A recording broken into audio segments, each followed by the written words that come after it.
Hello friend, welcome to teacher maker. आज मैं आप लोगों को बताऊंगी कि सरकारी टीचर कैसे बने। अगर आप चाहते हैं कि आप जिस स्टेट में रहते हैं उस स्टेट के सरकारी स्कूल में टीचर बनना चाहते हैं, या फिर आप सेंट्रल लेवल के सरकारी स्कूल में जैसे कि केंद्रीय विद्यालय में, नवोदय विद्यालय में, इन सब में सरकारी टीचर बनना चाहते हैं, तो मैं आपको बताऊंगी कि सरकारी स्कूल में टीचर आप कैसे बन सकते हैं। तो पहले हम बात करते हैं, टीचर बनने के लिए हमारे पास या तो बीएड होना चाहिए, बीएड की डिग्री, जैसे आप बीए करते हैं बैचलर ऑफ आर्ट्स, वैसे ही बीएड होता है बैचलर ऑफ एजुकेशन। तो या तो आपके पास बीएड होना चाहिए, आप पहले बीएड करेंगे, या फिर डीएलएड।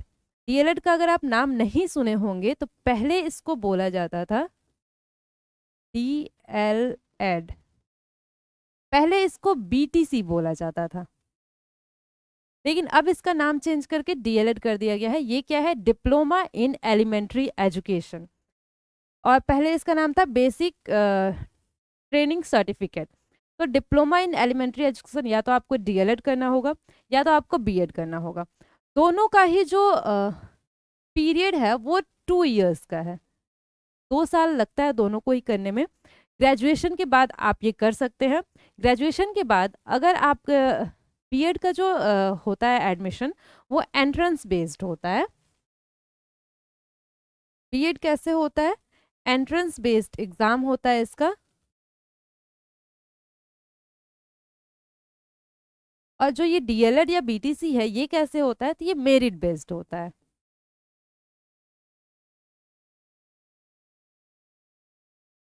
तो पहले तो आपको डीएलएड या फिर बीएड करने के लिए क्या करना पड़ेगा? आपको ग्रेजुएशन फाइनल होना चाहिए, आपका यूजी कंप्लीट होना चाहिए, ग्रेजुएशन फाइनल होना चाहिए। उसके बाद आप क्या करेंगे? बीएड का फॉर्म आता है या फिर डीएलएड का फॉर्म आता है, वो आप भरेंगे।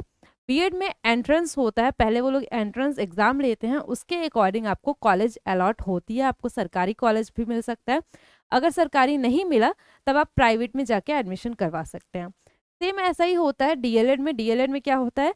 मेरिट बेस्ड होता है। आप फॉर्म भरेंगे, उसके बाद आपका 10th का, 12th का, ग्रेजुएशन का मेरिट बनेगा, उसके अकॉर्डिंग आपको सरकारी कॉलेजेस इसमें भी अलॉट होते हैं। और अगर आपको सरकारी कॉलेज, आपकी उतनी रैंक नहीं है, सरकारी कॉलेज नहीं मिला, तो आप प्राइवेट में एडमिशन ले सकते हैं। उसके बाद हम 2 साल में बीएड या डीएलएड कंप्लीट कर लेंगे। जो बीएड होते हैं वो क्या करते हैं? ये डीएलएड वाले प्राइमरी लेवल के टीचर बनते हैं। प्राइमरी मीन्स 1 to 5th तक, इसके बाद प्रमोशन हो जाता है तो फिर ये 6 to 8 तक भी जा सकते हैं। मीन्स कि हम मान सकते हैं कि 1st क्लास से 8th क्लास तक के ये टीचर बन सकते हैं। और जो बीएड है वो क्या, हायर लेवल के, मीन्स कि 5th क्लास से ऊपर के टीचर बनते हैं। तो ये हो गया बीएड और डीएलएड, पहले आपको ये कंप्लीट करना पड़ेगा। उसके बाद क्या होता है? उसके बाद होता है eligibility test, teacher eligibility test. आपका ये बीएड और डीएलएड कंप्लीट हो गया, उसके बाद ये चेक किया जाएगा क्या आप एक टीचर बनने के लिए एलिजिबल हैं या नहीं। तो इसमें 2 तरह के टेस्ट होते हैं। एक होता है सीटेट, सेंट्रल लेवल का ये होता है सीटेट, और अलग अलग स्टेट्स वाले, अलग अलग स्टेट गवर्नमेंट जो होती है वो अलग अलग टेस्ट लेती है। जैसे कि आप बात करें एमपी, एमपी टेट होता है,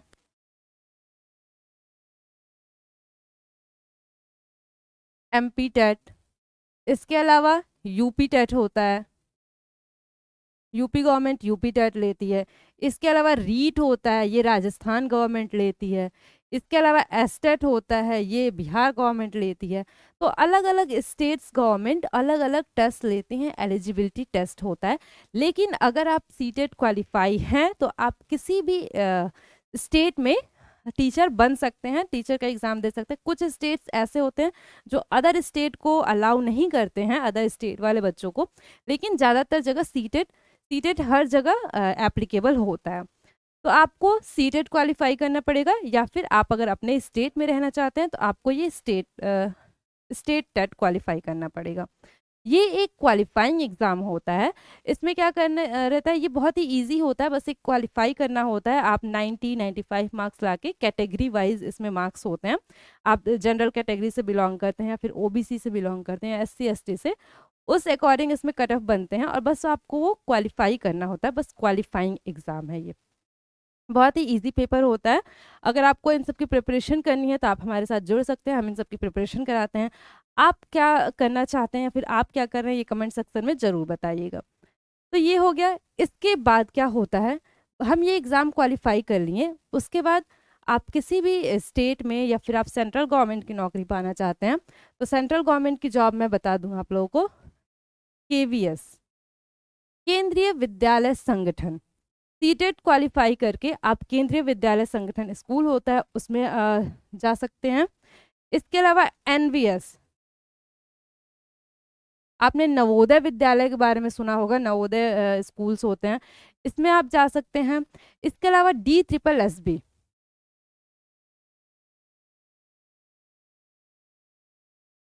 देश की राजधानी दिल्ली में जो सरकारी स्कूल्स होते हैं, सबका सपना होता है कि वो देश की राजधानी में काम करे, कोई भी काम हो वो देश की राजधानी में करे। तो आप दिल्ली में DSSB के थ्रू, दिल्ली की जो गवर्नमेंट है वो क्या करती है, टीचर्स को अपॉइंट करती है, इसका DSSB का एग्ज़ाम होता है। आप इनमें से कोई भी पेपर आप क्वालिफाई कर लीजिए, उसके बाद आपका एग्ज़ाम हो जाएगा। अलग अलग मेथड्स होते हैं, जैसे कि इसमें एग्ज़ाम के बाद इंटरव्यू होता है केवीएस में, एनवीएस में भी इंटरव्यू होता है, लेकिन DSSB में सिर्फ आपको एग्ज़ाम क्वालिफाई करना होता है और आप सिलेक्शन ले सकते हैं। बात करते हैं आपके स्टेट, आप अगर अपने स्टेट में रहना चाहते हैं तो आप एमपीटेट या फिर जो भी स्टेट है आपका वो क्वालिफाई करिए। उसके बाद जब भी आपके पास वैकेंसीज आती हैं आपके स्टेट में तो वहाँ एक एग्ज़ाम होता है, वो क्वालिफाई करके आप इजीली टीचर बन सकते हैं। तो अगर आप टीचर बनना चाहते हैं तो तैयारी हमारे साथ जुड़े रहिए ऐसे ही अपनी तैयारी के लिए। और टीचर मेकर पे आप वीडियोस देख सकते हैं जिसमें हम तैयारी करवाते हैं। अगर आपको कोर्सेज चाहिए तो SSC मेकर ऐप है हमारा, उस पर जुड़ सकते हैं। एंड आप बताइएगा कि आप किस चीज़ की तैयारी करना चाहते हैं या फिर आप किस स्कूल में जाना चाहते हैं, केवीएस में, एनवीएस में, DSSB में, या फिर अपने स्टेट में ही रहना चाहते हैं। अगर वीडियो अच्छी लगी तो वीडियो को लाइक कर दीजिए and thank you for watching.